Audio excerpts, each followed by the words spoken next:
Welcome, ladies and gentlemen, to Story Time. Welcome, ladies and gentlemen.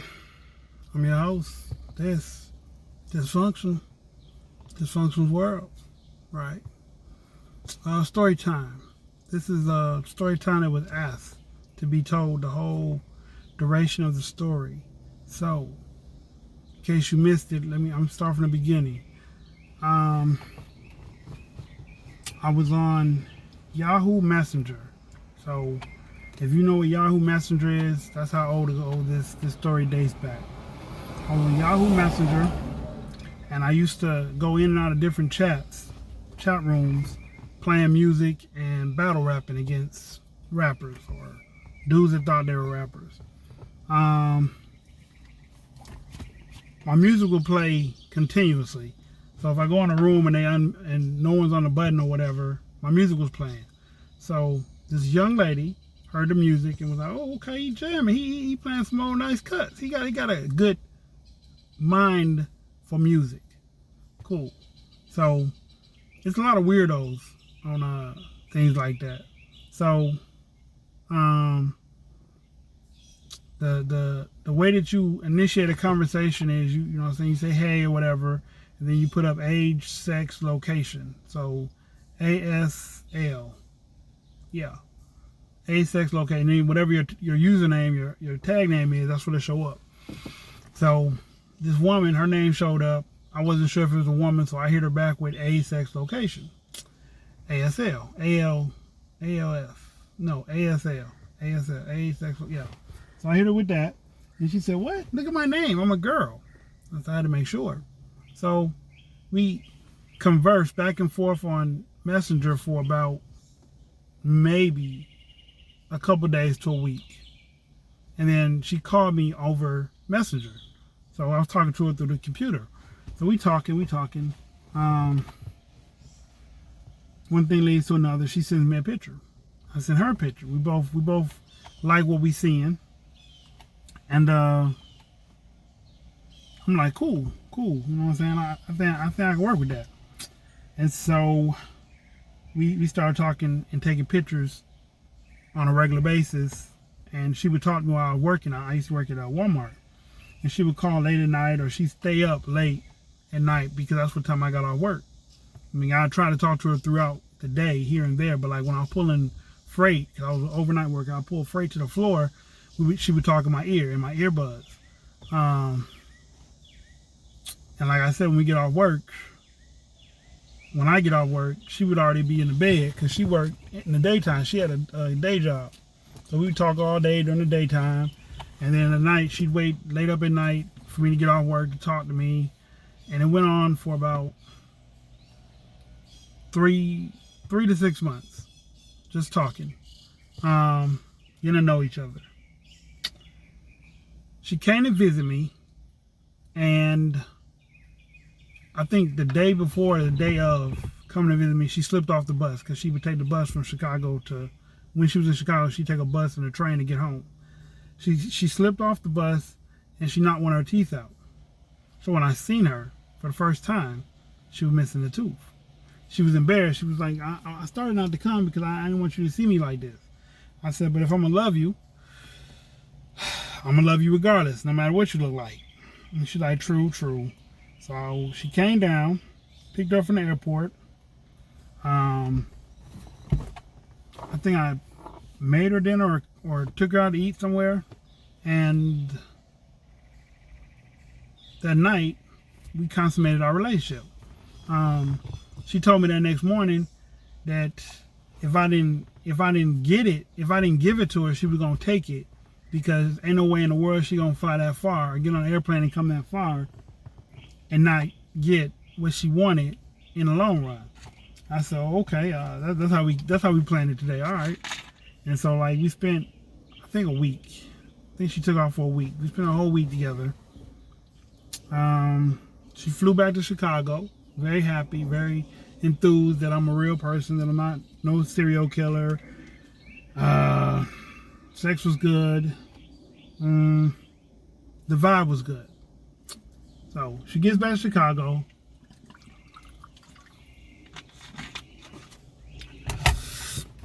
and we talking. And she says, you know what, let's cut the bull. I like you, you like me. Maybe she might have said a different word. I love you, you love me, something like that. If you're really serious about being with me, make it happen.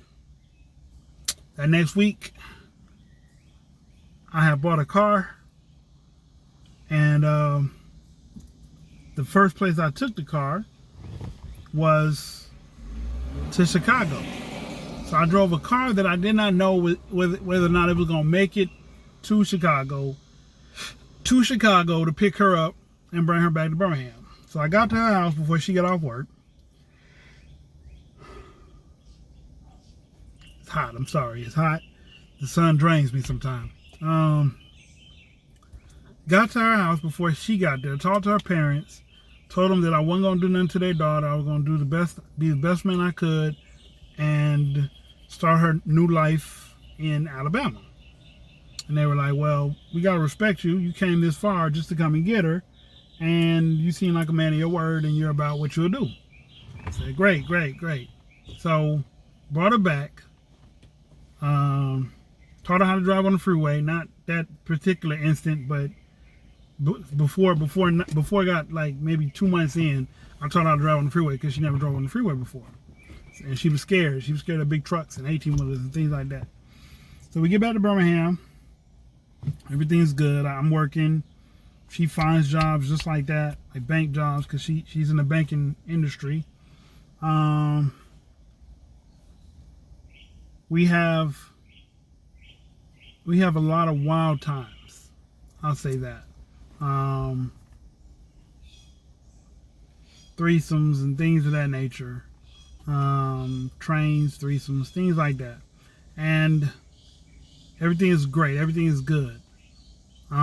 She gets pregnant and she has a miscarriage. And she blames me because she says, I forgot what she said. But some kind of way, she got pregnant the first time, she had a miscarriage. And she blamed me for it. So we talked about having a family. So her getting pregnant wasn't an accident. It was something we both talked about and we both wanted. At the time, I was going through child support with my daughter, and there's supposed another child out there that's mine. I was going through stuff with his mom, and she wouldn't let me see him. And so she got pregnant for the second time. It's Chicago now. We're going to call her Chicago. Chicago got pregnant a second time, and her mental was, hey, it'll probably be a boy so that it'll replace the boy that you can't see. I said, no child replaces another child. I'm just going to love them the same. So I'm going to love them like I love the other boy.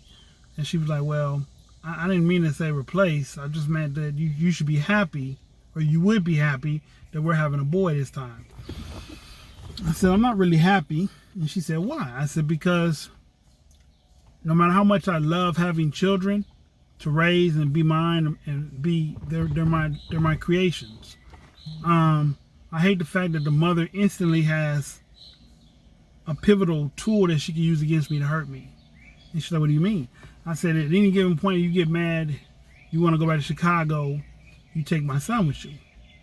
Oh, I'll never do that away. I'll never take him away from you, da-da-da-da. All right. He comes into the world. We love him. He gets sick. Wait. Let me rewind. She was pregnant for eight and a half or eight months. She didn't make the whole term. So she was pregnant for, I'm going to say about 8 months, 8 and a quarter, or 8 and something like that. She was pregnant for 8 months, and her attitude and everything that she thought about it and the way she treated me was so vile and vicious when she was pregnant. But I did it. The late night back rubs, the late night baths, the rubbing the belly, rubbing the feet, rubbing the back, feeding her any time of the night that she get hungry, everything. I did all that, everything. Son comes. That's great. He gets sick. Now, bear in mind, I had jobs. I was working. I was working at like Walmart. I was working at a temp job at a steel plant. I had a job. So, Um, I fell deeply in love with this woman. And by the time she had my son, she was going through postpartum depression. Now, I'm depressed, and she's now going through depression. It's not good for either one of us. Our son got sick and needed to be hospitalized. So I quit my job because she was a diabetic and she needed insulin. So she needed to keep insurance to cover her insulin. Cool. So,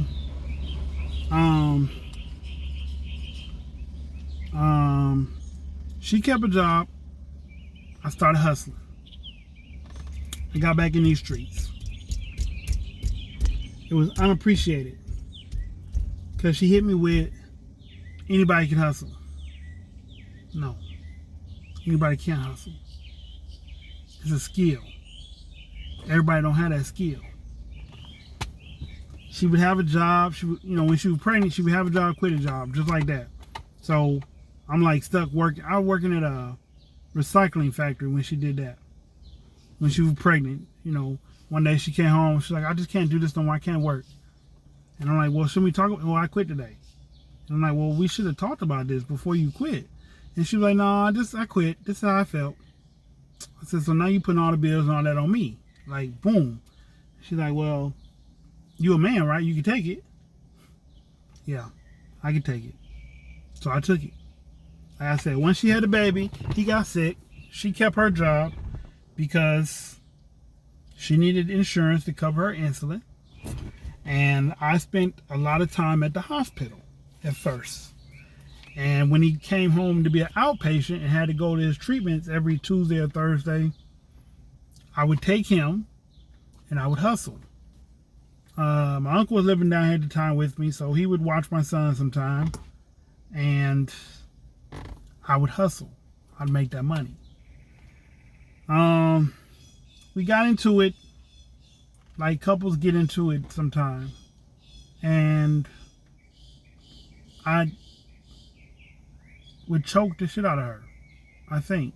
I don't remember. I don't think I choked her that many times. I think I just put my hands on her and shook her a couple times. But us ultimately falling out wasn't because of... We fell out because I fell out of love. Or I thought I fell out of love with her. And I started dating somebody else. So I cheated. I had proposed to her, but she didn't like the way I proposed. So that put us in an awkward place. So when I started cheating, and I manned up about it and told her, she said, So I asked, and I guess this is what makes it so twisted. I said, could you share me? And she was like, what do you mean? I said, could I be with her and be with you at the same time? I live with you physically, and I see her Blue Moon because she's like 10 hours away. She's right next to Chicago. She was in Michigan. I don't know why I like long distance relationships. But she was in Michigan, the other girl, and Chicago was living in Alabama. So she was like, yeah, she could do it at first, yeah. But every time she got mad at me, she would take it out on my son. So that's where I drew my point at. So one night, my son was just running around. She was mad. My son walking behind her, and she got mad and shook him. And he had to be 2.5. So I got up, and I shook the shit out of her. And when I let her go, she spun around and grabbed my gun. She pulled the trigger. She pointed at my head and pulled the trigger. I just don't keep a chamber. I don't keep a round chambered in my pistol because it doesn't have a safety. So she didn't know what to do after that. So I disarmed her, took the gun from her, took the clip out, put it somewhere. My son was crying on the floor. I said, son, you'll be okay. It's going to be okay. I took her in the kitchen and I put her in a chokehold. And she just kept screaming and hollering, I can't breathe, I can't breathe. But I told her, if you're still talking, you can breathe. Just shut the fuck up. And she kept screaming, kept screaming. And so eventually I let her go. And then she screamed nonstop for about 15 minutes. Like how she couldn't take it no more. This was it. This was the last straw. So she moved in with my people. And she caused trouble there. She moved in with her people. She caused trouble there.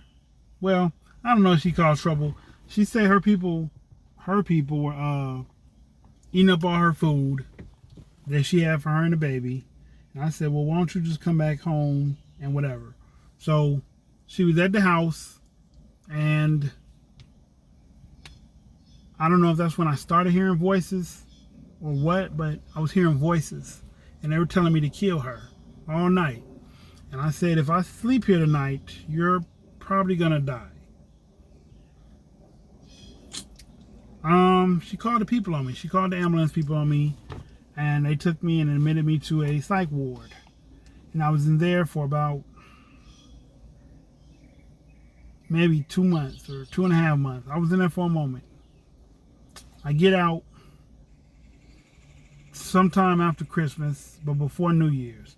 I spent that year's New Year's in Mississippi with my mom. Okay. When we get back from Mississippi, Chicago tells me she no longer wants to live in Alabama. She has a plan to go back to... She has a plan to go back to Chicago. So I filed for emergency custody, and the judge gave her custody and asked me, was it okay if she moved? And I said, well, she said she ain't got nowhere to stay, and she can't stay with me right now. So I guess the best thing for her is to move back to Chicago. So now I see my son every summer for a month. I get him for a whole month for the summer, for the next 3 years. And he's wonderful to be around. He's so invigorating. He's so refreshing. And that's all I could think about. And then I got to send him home. Not my house. I had to send him home. And every time before he go home, he would say, Dad, I don't want to go home to her. I want to stay with you. And I would think, oh man, he just saying that because he been here with me for so long, for this month, that he didn't got used to seeing me. He don't want to. He don't want to go back. But I never thought that she was abusing him. So she was putting her hands on him physically. When she got mad at me or at whatever, she would take it out on him. And I just couldn't take that. So one day she called me and she like, he keep acting up. I don't know what to do. I don't know what to do about it. I said, maybe he misses Daddy. She said, maybe he do. I said, well, maybe you should send him back to his dad. Well, come get him. I said, I can't up and come get him today. Let him finish school. I'll get him for the summer, and I'll keep him, and I'll raise him. She said, okay. So he's back living with me. And this whole time, 3 years he's been gone, and the whole time that he lived with me, I dated. But I felt like I was still in love with that woman. That's what I felt like. Even though I broke up with her, cheated on her, got sick of her, basically forced her to leave, I felt like I was in love with this woman. And I was like, nah, I didn't give her a fair shake. Because I wasn't on the right combination of medicine. So I like, she got a bad version of me. She didn't get the good version of me. She got a bad version.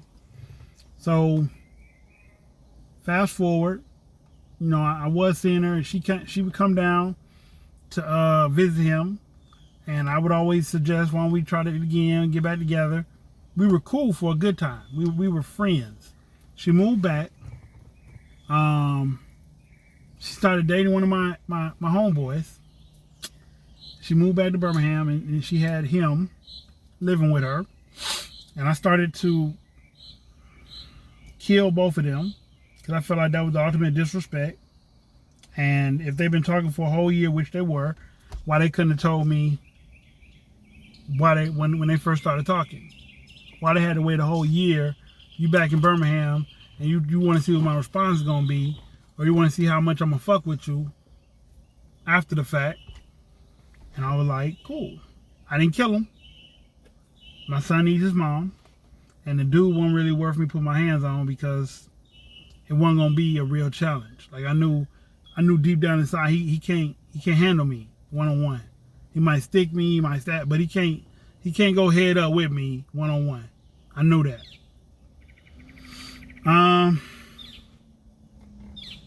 Some more stuff happens, just like little stuff, but we were cool.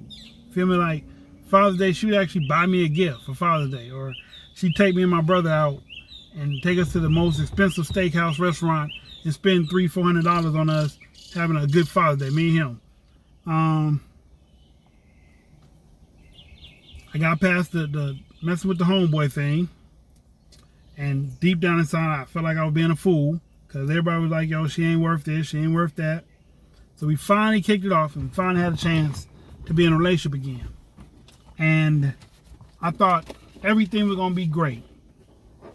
Sex was still okay. It was good. Getting along with her was fine. But where her head was at wasn't where I needed a woman's head to be at that moment. So she was like, let's move real fast. And I'm like, no, let's move real slow so we can get to know each other all over again. Because whoever you thought I was back in the day, I'm not that guy no more. Needless to say, I think we broke up amicably, or I broke up with her again. And things were okay. One day we were talking, and she said, why is it you can talk to me about your relationships, but you can't talk to me about my son? I said, you're right. And that's the day I stopped talking to her about everything. Because our views on children were totally different.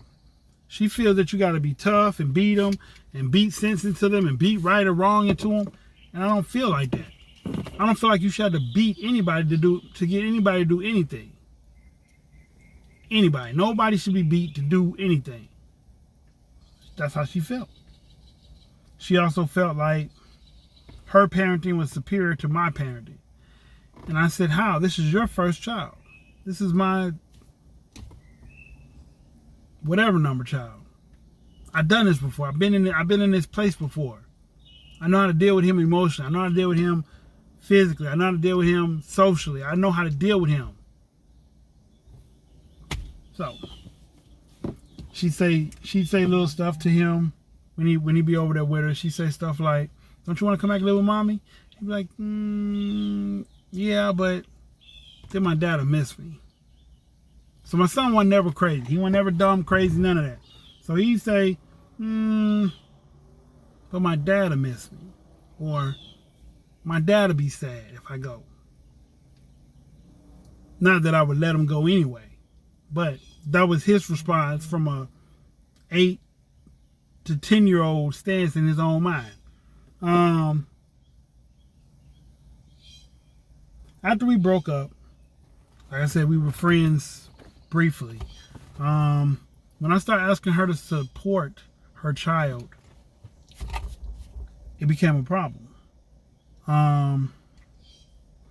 So just to recap, so y'all on the same page, we met on a messenger, Yahoo Messenger. I went and got her. She came down. Well, I went and got her. We broke up. She came to visit, and when she moved back, I went and got her a second time. I helped her move back down here the second time. I drove a truck up there, or no, I drove my car up there, and got a U-Haul up there and drove it down here for her to stay. Everything was fine, like I said, until we started talking about supporting the child. So her thing was she'll support him when he's with her. I support him when he's with me. Cool, that wasn't a problem. Money ain't no thing. I'm not rich, but my children don't want for nothing. And so,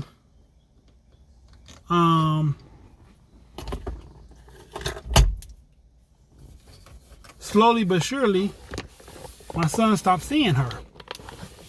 So when my son stopped seeing her, I asked her, what are you doing to support him since you don't see him? And she said, I'm not doing anything. It's his fault that he don't want to see me. I'm like, his fault? It's like, yeah, he say he don't want to see his mom, then he don't got to see me. I said, that's fine and dandy, but you still need to take care of your child, our child, when he's not with you. Well, I don't see why I should. When we both sat down and talked about it, and you agreed that when he with you, you take care of him. When he with me, I take care of him. So I introduced her to the Green Dot thing. It's a Green Dot credit card for your children. It teaches them how to spend money, do with a debit card, save. You can sign them up for investments. It's a good little thing. So she bought him one, and I told her, all you got to do is keep $50 on there. She was like, cool. So she had 50 on there. And she called me. He keeps spending the money so fast. He just blow through it. He don't even, he's a kid. That's what kids are going to do when they get money. They going to blow their money because they're a kid. That's what they do. So she was like, well, I'm going to start giving her money. So I decided to put her on child support. Now she's acting like a deadbeat dad. But she's a mom. This situation is so crazy. When I mentioned to y'all that my son got sick, when I used to take him to his treatments, the nurses would ask me. They would all get together and they would like take like a poll. And they would say, does he have a mom? I'm like, yeah, he got a mom. Like, is she living? Yeah, she live in the city. Huh. Because we don't never see her. We always see you. That's odd to us. We don't ever see the mom. Never. Well, she's always at work. Okay. Are y'all together? And I would say, yeah. Yeah, for the most part, yeah. You know, I ain't messing with nobody at the moment. I ain't cheating on her, you know. But, she wasn't around for that. So she wasn't around for that. What would make me think that she would want to be around while he gets older? She doesn't. So with that being the case, like I said, I went and got her twice, got in a relationship with her twice, forgave a whole lot of things and tried to make it work just to realize she wasn't the right person. So I loved this person in my head for 13 years, maybe longer than that now. About 13 years at the time. I love this person in my head for 13 years just to get back with them to realize I was with the wrong person. That's story time for you. I don't know how you thought it was going to end. I don't know what y'all were expecting, but that's story time. Sometimes you try to be with the wrong people so hard just to realize that they're the wrong person and you shouldn't have been trying that hard. Best thing to come out of the situation, my son. Hey, I'm your host, Dysfunctional World. Peace.